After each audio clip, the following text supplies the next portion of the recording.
గొప్ప దేవుడవు తండ్రి. ఆయన సముద్రమునకు ఆనకట్టలు నిర్మించిన దేవుడు. ఆయన మీకే వందనములు తండ్రి. సమీపింపరాని తేజస్సులో అమరత్వంలో నివసించే దేవుడవయ్యా తండ్రి. ఎంత గొప్ప దేవుడు నాయన. నిత్యము గాన ప్రతిగానములచే పరిశుద్ధుడు పరిశుద్ధుడు పరిశుద్ధుడు అని స్తుతింపబడుచున్నటువంటి గొప్ప దేవ, మీకు వందనములు తండ్రి. మీరు అనుగ్రహించిన మరి యొక్క శ్రేష్టమైనటువంటి దినాన్ని బట్టి స్తుతిస్తూ ఉంటున్నాం. మమ్మల్ని అందరినీ సజీవ లెక్కలో ఉంచారు ప్రభువా, మీకు స్తోత్రాలు. ఈ ఉదయ కాలాన్ని బట్టి వందనములయ్యా తండ్రి. అవునాయన, మొట్టమొదటి సమయము మీ పాద సన్నిధికి రాగలుగుటకు నాకు మాకు ఇచ్చిన కృపకై వందనములు తండ్రి. నాయన నా తండ్రి, నిన్న నేడు రేపు ఏకరీతిగా ఉన్న ప్రభుడవు తండ్రి. ఆయన మేమెంత నమ్మదగిన వారము కానప్పటికీ ప్రభువా, మీరు నమ్మకస్తుడమైనటువంటి దేవుడవు నాయన. ప్రతి బలహీనత నుంచి జయించుటకు శక్తినిచ్చు సామర్థ్యుడు ప్రభువా, మీకే వందనములు తండ్రి. ఈ సమయాన్ని బట్టి స్తోత్రాలు. మీ సన్నిధిని మాకు అనుగ్రహించండి ప్రభువా. నా తండ్రి, మీ యొక్క సహవాసమును తండ్రి మేము కలిగి ఉండుటకు కృప చూపించండి ప్రభువా. మీ చిత్త ప్రకారమే నా తండ్రి ప్రతి విషయంలో మీ జ్ఞానం ఇచ్చి నడిపించండి ప్రభువా. మీ దాసుని కూడా సెలవుచాటును మరుగుపరచండి. ప్రతి ఒక్క లేఖన భాగం ద్వారా తండ్రి నాతో మాతో మాట్లాడండి నాయన. నిష్ప్రయోజకులము తండ్రి, మీ చిత్తములో ప్రభువా ప్రతి విషయంలో సహాయం దయచేయం నా తండ్రి.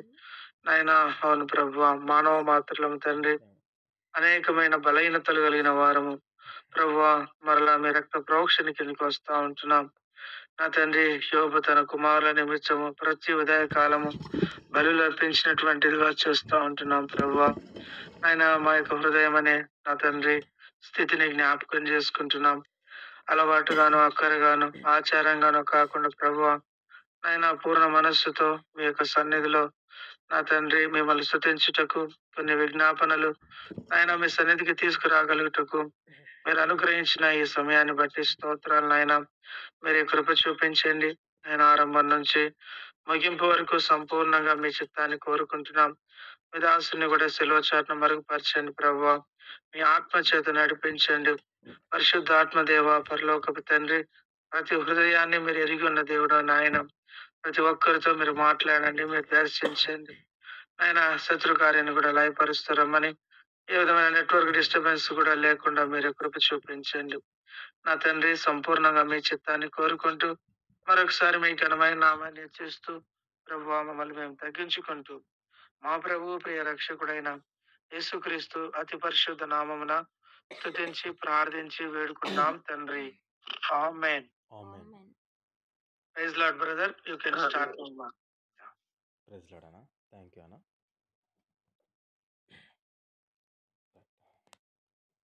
నేను ఒక చిన్న చిన్న ప్రేయర్ చేస్తాను వాక్యం కొరకు.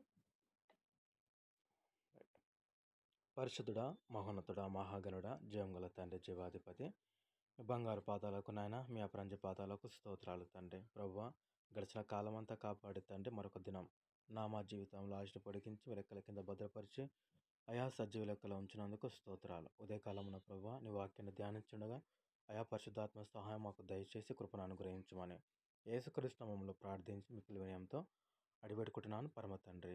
ఆమేన్. ఆమేన్. మొదటిగా మరి దేవుడికి వందనాలు చెల్లిస్తున్నాను.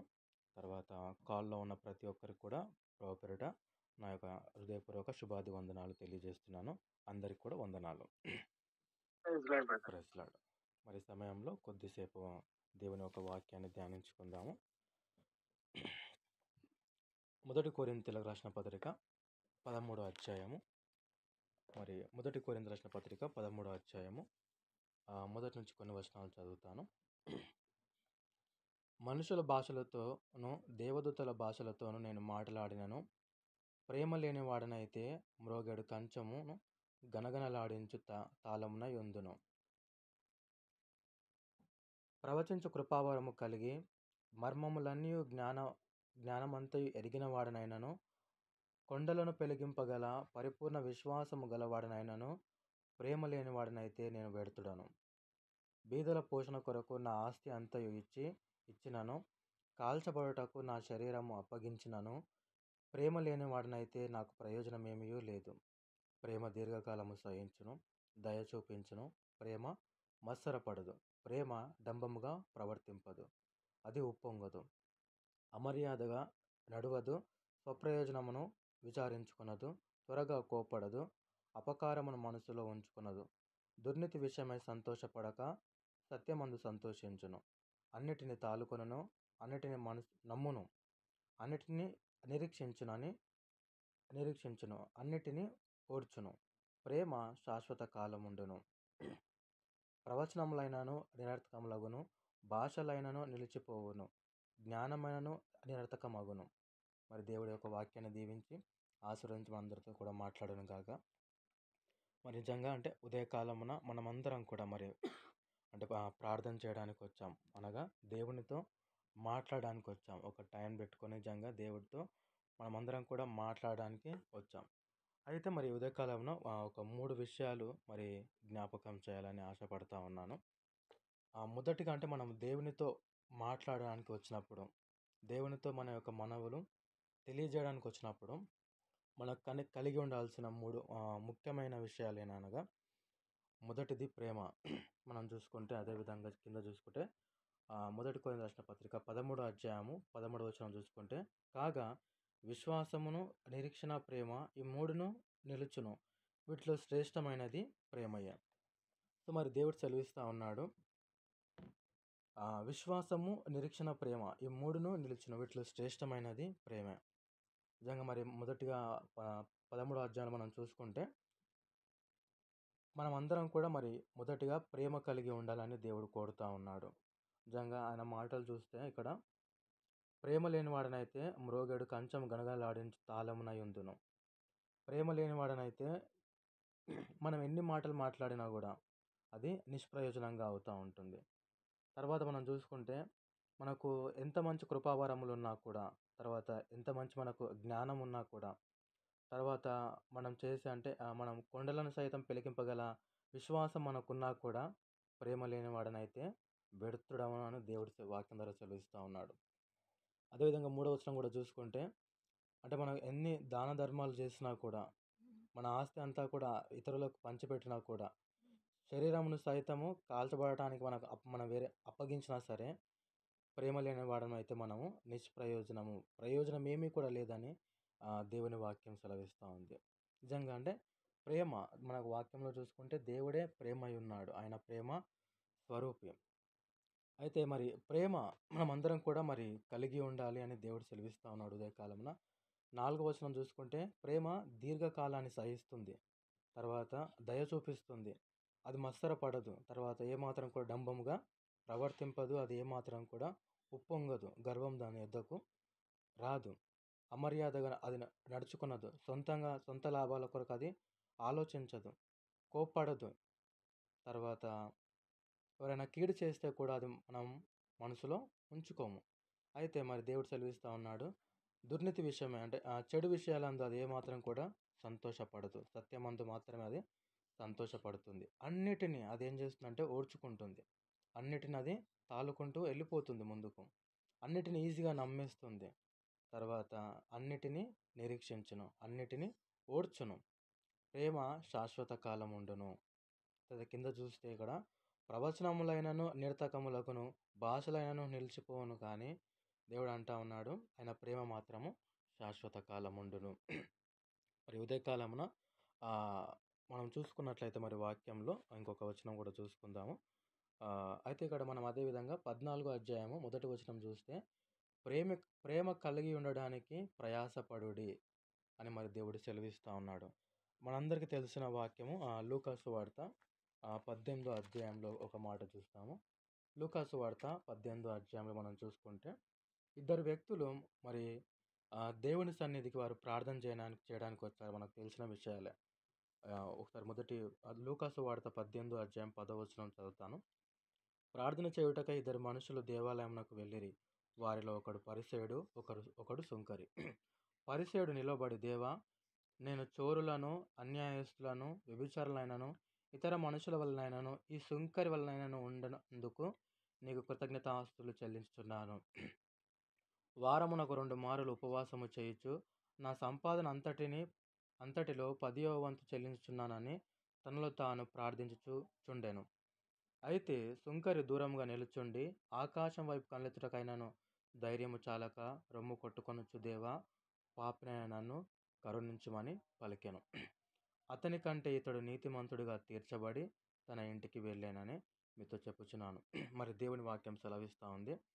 నిజంగా ఇక్కడ మనం ఇద్దరు మనుషులను చూసుకుంటాం. పరిసయుడు తర్వాత సుంకరి దేవాలయంలోకి వచ్చి ప్రార్థన చేస్తూ ఉన్నారు. అంటే పరిసయుడు గురించి నిజంగా అంటే ఎస్, ఆయన అన్ని విషయంలో కూడా పర్ఫెక్ట్గా ఉన్నాడు. కాదని కాదు. అయితే అతను ఒక మాట అంటా ఉన్నాడు. ఏమంటా ఉన్నాడంటే, ఈ సుంకరి వలన ఆయనను ఉండనందుకు నీకు కృతజ్ఞతాస్తులు చెల్లిస్తూ ఉన్నాను. ఇక్కడ చూస్తే అంటే ఇక్కడ క్లియర్గా ఏమని అర్థమవుతా ఉందంటే, ఇతనిలో ప్రేమ లేదు. సరే, దేవుని యందు విశ్వాసం ఉంది, దేవుని యందు నిరీక్షణ ఉంది, కానీ ఇతనిలో ఏం లేదంటే ప్రేమ లేదు. తోటి వాడిని ప్రేమించే గుణం ఇతడిలో లేదు. మనం చూస్తే అదేవిధంగా సుంకరి ఏమంటా ఉన్నాడంటే చూస్తే 12వ వచనం 13వ వచనం, అతడు దూరంగా నిల్చుండి నిజంగా అంటే ఆకాశం వైపు కన్నెత్తుటకైనను ధైర్యము చాలక రొమ్ము కొట్టుకొనొచ్చు దేవా పాప నన్ను కరుణించమని పలికాను. ఇతడు ప్రేమిస్తూ ఉన్నాడు. ఇతడు ప్రేమిస్తూ ఉన్నాడు, కనబడతా ఉంది. ఆయన మాటలలో ఆ యొక్క ప్రేమ కనబడతా ఉంది. అందుకని దేవుడు సెలవిస్తూ ఉన్నాడు, ఇతని కంటే పరిసయుని కంటే సుంకరి నీతిమంతుడిగా తీర్చబడతాన ఇంటికి వెళ్ళని దేవుని యొక్క వాక్యం సెలవిస్తూ ఉంది. అంటే ఉదయకాలమున అంటే ప్రార్థన చేస్తున్న మనం అందరం కూడా మొదటిగా ప్రేమ కలిగి, మన సహోదరుల పట్ల మనం ప్రేమ కలిగి, వారికి ఉన్న సమస్యలను బట్టి, మనకున్న సమస్యలను బట్టి మనం ప్రార్థన చేయాలని దేవుడి యొక్క మరి మాటలు సెలవిస్తూ ఉంది. అదే అంటాడు ప్రభువు మత్తయి సువార్త 7:21, ప్రభువా ప్రభువా నన్ను పిలిచి ప్రతివాడు పరలోక రాజ్యంలో ప్రవేశింపలేడు, పరలోకమందు నా తండ్రి చిత్తం నెరవేర్చువాడే పరలోక రాజ్యంలో ప్రవేశిస్తాడు. మరేంటి అంటే ఆ తండ్రి చిత్తం ఏంటంటే మనం చూసుకుంటే ఒక మాట చూసుకుంటే ఇక్కడ లేవికాండంలో ఒక మాట చూసుకుందాము. 19వ అధ్యాయము, అంటే కొత్త నిబంధనలో కూడా ఆ మాట ఉంది, కానీ లేవికాండము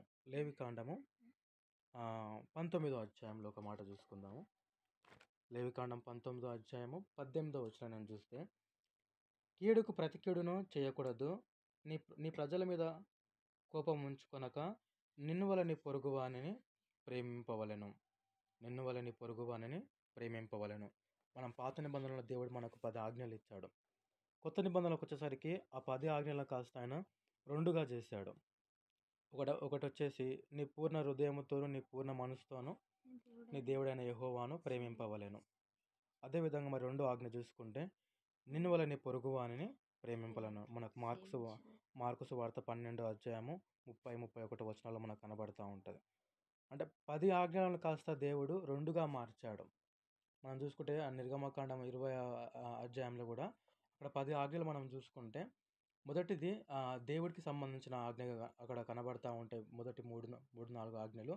తర్వాత కిందిదంతా కూడా నీ పొరుగువానిని నువ్వేం చేయకూడదు, ఏది కూడా ఆశింపకూడదు, దొంగిల్లకూడదు, విచరింపకూడదు, అబద్ధ సాక్ష్యం పలకకూడదు. ఆ విధంగా ఆ యొక్క 10 ఆజ్ఞలను దేవుడు ఇక్కడ కొత్త నిబంధనలకు వచ్చేసరికి దాన్ని 2గా మార్చాడు. ఏంటంటే మొదటిది దేవుని ప్రేమింపాలి, తర్వాత 2వది వచ్చేసి నేను వల్ల నీ పొరుగువానే ప్రేమింపాలి అని దేవుడు సెలవిస్తూ ఉన్నాడు. అయితే ఇక్కడ అదే విషయంలో మనం ఇక్కడ మన సుంకరి పరిచయ విషయంలో చూసుకుంటే, పరిచయం ఏం చేస్తున్నాడంటే ప్రేమింపలేకపోతా ఉన్నాడు. తోటి యొక్క సహోదరుని ప్రేమింపలేకపోతా ఉన్నాడు. అదేవిధంగా మనం ముందుకు వెళ్దాము. రోమీయులకు రాసిన పత్రిక 5వ అధ్యాయము. మరి 2వ విషయానికి వస్తే విశ్వాసము. రోమీయులకు రాసిన పత్రిక 5వ అధ్యాయము మొదటి నుంచి చదువుతాను. కాబట్టి విశ్వాసం మూలమున మనము నీతిమంతులుగా తీర్చబడి మన ప్రభువైన యేసుక్రీస్తు ద్వారా దేవునితో సమాధానము కలిగి ఉందుము. మరియు ఆయన ద్వారా మనం విశ్వాసం వలన ఈ కృపయందు ప్రవేశము గలవారమై అందులో నిలిచి ఉండి దేవుని మహిమను గూర్చి నిరీక్షణను బట్టి అతిశయపడుతున్నాము. నిజంగా ఎక్కడో పడిపోయిన మనల్ని దేవుడు రక్షించి ఆయన సొత్తుగా చేసుకొని మనల్ని నీతిమంతులుగా దేవుడు చేస్తూ ఉన్నాడు. మనంతకు మనం నీతిమంతులం కాదు, కానీ కేవలం ఆయన కృపను బట్టి దేవుడు మనలను నీతిమంతులుగా చేస్తూ ఉన్నాడు. విశ్వాసము మూలన మనము నీతిమంతులుగా తీర్చబడ్డాము ఈ దినమున. అయితే మన ప్రభు అయిన యేసుక్రీస్తు ద్వారా దేవునితో సమాధానము కలిగి ఉన్నాము. మనకు యేసుక్రీస్తు ద్వారా మనకు దేవునితో సమాధానము కలిగి ఉన్నాము. అదేవిధంగా చూసుకుంటే మరి 3వ వచనము, అంతేకాదు శ్రమ ఓర్పు పరీక్ష నిరీక్షణను కలుగజేయనని ఎరిగి శ్రమల యందు అతిశయపడుదుము. ఇక్కడ మనం గమనించినట్లయితే దేవుని యొక్క వాక్యం, మనందరికీ కూడా శ్రమలు ఉన్నాయి. శ్రమలు లేని వారు ఏ ఒక్కరు కూడా లేరు. ప్రతి ఒక్కరికి, భూమి మీద ఉన్న ప్రతి ఒక్కరికి కూడా శ్రమలు ఉన్నాయి. దేవుడు ఏమని సెలవిస్తా ఉన్నాడంటే, ఆ శ్రమ నుండి మనం నేర్చుకోవాల్సింది ఏంటంటే, ఆ శ్రమలలో మనం ఏమి కలిగి ఉండాలంటే ఓర్పును కలిగి ఉండాలి. ఇక్కడ మనం అందరం కూడా అంటే ప్రార్థన చేస్తూ వస్తూ ఉన్నాము. మనకున్న శ్రమలను బట్టి మనం ప్రార్థన చేస్తూ ఉన్నాము.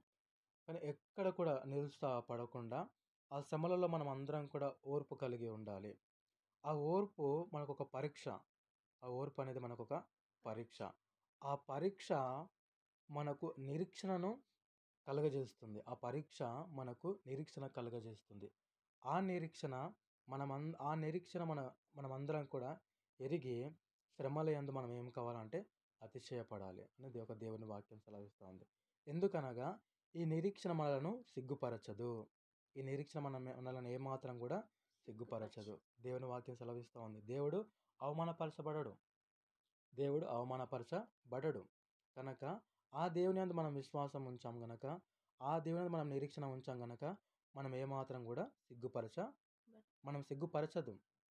అదే విధంగా చూసుకుంటే మనకు అనుగ్రహింపబడిన పరిశుద్ధాత్మ ద్వారా దేవుని ప్రేమ మన హృదయంలో కుమ్మరింపబడి ఉన్నది.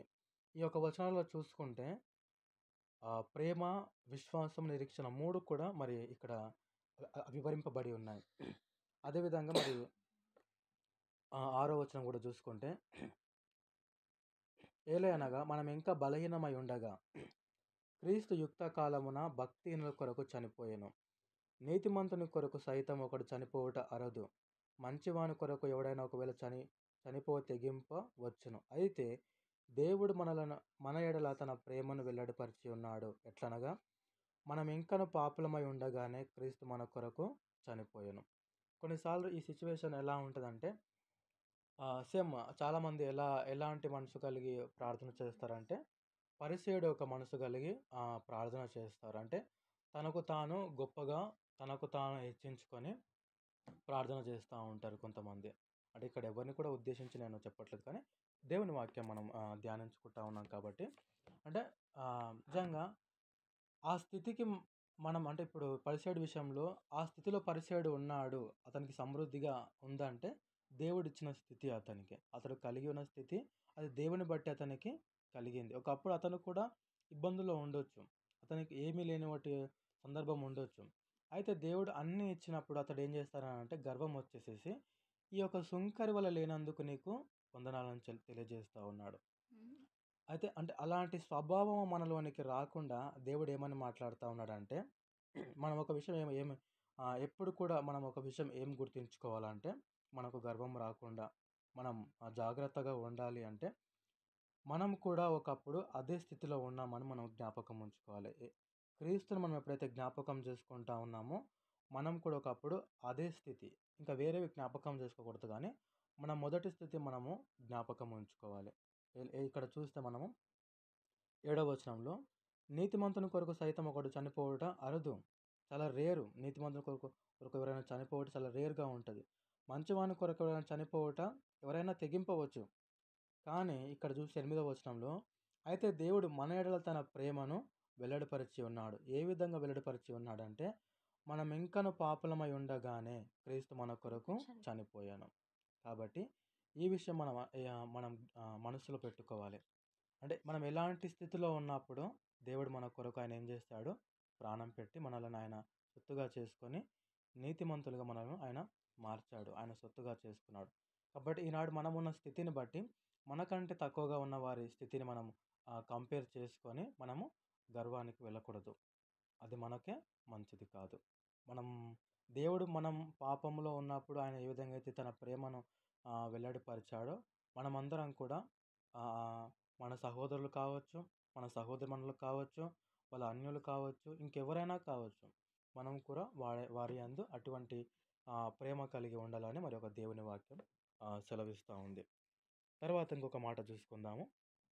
రోమియో రాసిన పత్రిక ఇదే రోమియో రాసిన పత్రిక 12వ అధ్యాయము 12వ అధ్యాయము 11వ వచనం చదువుతున్నానండి. ఆసక్తి విషయంలో మందులు కాక ఆత్మయందు తీవ్రత గలవారై ప్రభువుని సేవించుడి. ఇంకొకటి మనకు ఉండాల్సిన లక్షణం, ఇంకొక లక్షణం ఏంటంటే ఆసక్తి అనేది మనం ఎలా అంటే నిజంగా అది రోజు రోజుకు మనం ఏం చేసుకోవాలంటే దేవుని విషయంలో రెట్టింపు చేసుకోవాలి. అది ఎలా సాధ్యపడుతుందంటే మనం దేవునితో ఎంత సావాసం మనం చేస్తామో దాన్ని బట్టి మనకు అది ఆసక్తి అనేది పెరుగుతూ ఉంటుంది. మనం దేవుని యందు ఎంత భయభక్తులు కలిగి ఉన్నామో, ఆయన రాకడ కొరకు, ఆయన యొక్క ఉగ్రత దినం కొరకు మనం ఎంతగా ఆలోచిస్తున్నామో, ఎంతగా ఆలోచిస్తే మనకు మన లోపట ఆ యొక్క పరిశుద్ధ భయం అనేది పెరిగి మనం దేవుని ఆసక్తి విషయంలో మనకు రెట్టింపు అవుతుంది ఆ యొక్క ఆసక్తి. అయితే ఇక్కడ దేవుడు చెప్తున్నాడు, మందులు కాక ఈ యొక్క ఆసక్తి విషయంలో మనం ఏమాత్రం కూడా అంటే మత్తులుగా ఉండకుండా, అంటే లేజీగా ఉండకుండా అధికమైన మరి ఉజ్జీవం కలిగి మనం ఉండాలి అని మరి దేవుని వాక్యం సెలవిస్తూ ఉంది. అదేవిధంగా మనం 12వ వచనం చూసుకుంటే ఇక్కడ కూడా నిరీక్షణ గలవారై సంతోషించుచు శ్రమయందు ఓర్పు గలవారై ప్రార్థన యందు పట్టుదల కలిగి ఉండుడి. పరిశుద్ధుల అవసరాలు పాలు పొందుచు శ్రద్ధగా ఆతిథ్యము ఇచ్చుచుండుడి. మరొకసారి దేవుడు సెలవిస్తారు ఏమంటే శ్రమయందు ఓర్పు కలిగి ఉండాలి. చాలా మందికి అంటే బహుశా చాలా మట్టుకు కొన్ని సందర్భాల్లో మనకు శ్రమ వచ్చినప్పుడు ఓర్పు ఉండదు. వెంటనే సమాధానం కావాలి, వెంటనే ఈ ప్రాబ్లం నుండి బయట పడిపోవాలని మనం ఆలోచిస్తాము. అయితే దేవుని వాక్యం సెలవిస్తుందంటే శ్రమ వచ్చినప్పుడు మనము చాలా ఓర్పు కలిగి తర్వాత ప్రార్థన చేయుట అనేది మనం ఏం చేయాలంటే పట్టుదల కలిగి మనం ప్రార్థన చేయాలి. దేవుని వాక్యం సెలవిస్తుంది. మనం ఆ శ్రమ వచ్చినప్పుడే మన సహనాన్ని మనం ఏం చేయాలంటే వెల్లడిపరచాలి. ఇంకెప్పుడు మనం సహనాన్ని మనం వెల్లడిపరుస్తాం? ఇంకెలాంటి సందర్భాలు కూడా మనం సహనాన్ని వెల్లడిపరచలేము. ముఖ్యంగా శ్రమ వచ్చినప్పుడే మన సహనాన్ని మనం ఏం చేయాలంటే వెల్లడిపరచాలి. దేవుని వాక్యం సెలవిస్తూ ఉంది కనుక రైట్. మనం చూసుకుంటే అదేవిధంగా 1 కొరింథీయులకు రాసిన పత్రిక 16వ అధ్యాయంలో కూడా ఒక్కసారి చూసుకుందాం.